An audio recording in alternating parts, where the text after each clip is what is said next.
Kryeministri Kristian Mickoski beson se edhe zjarrvënia në servisin e makinave në Pintia këtë mëngjes është në vazhdën e zjarrvënieve të qëllimshme nga qendra të fuqishme që synojnë destabilitetin e vendit. Ai bëri me dije se Ministria e Punëve të Brendshme ka identifikuar rreth 20 persona për të cilët ka dyshime të bazuara se ata qëndrojnë pas zjarreve. Ai përsëriti qëndrimin se ka qendra pushteti që po përpiqen të mbjellin frikë dhe panik tek qytetarët para zgjedhjeve. Janë identifikuar rreth 20 persona për të cilët ka dyshime të arsyeshme se ata qëndrojnë pas këtij procesi.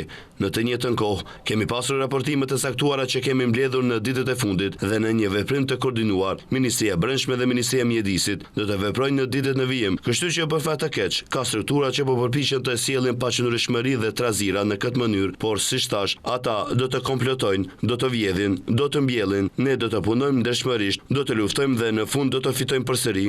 Kryeministri bëri thirrje që të bëhen ndryshime ligjore të cilat zjarrvënien do ta klasifikojnë si terrorizëm. Në kuadër të procedurës parlamentare, diskutova me koordinatorin e grupit parlamentar të VMRO-DPMRE-s që urgjentisht të bën ndryshime në ligje që do të kualifikojnë zjarrvënien si akt terrorizmi dhe hedhja mbeturinave aty ku nuk e ka vendin do të jetë një tjetër vepër penale e dënueshme me burgim prej më shumë se 5 vjetësh. Rreth orës 4 të mëngjesit është shkaktuar një zjarr në servisin e makinave në zonën e Kamenikut në Pintia. Në videon që po qarkullon në rrjetet sociale shihet një person i maskuar duke derdhur lëng të ndeshëm mbi disa makina dhe duke u vënë flakën. Këtë periudhë për një kohë të shkurt ka ndodhur shumë zjarre në rajonin e Shkupit ku janë ndjegur deponi, servise makinash e fabrika me mbetje të rrezikshme.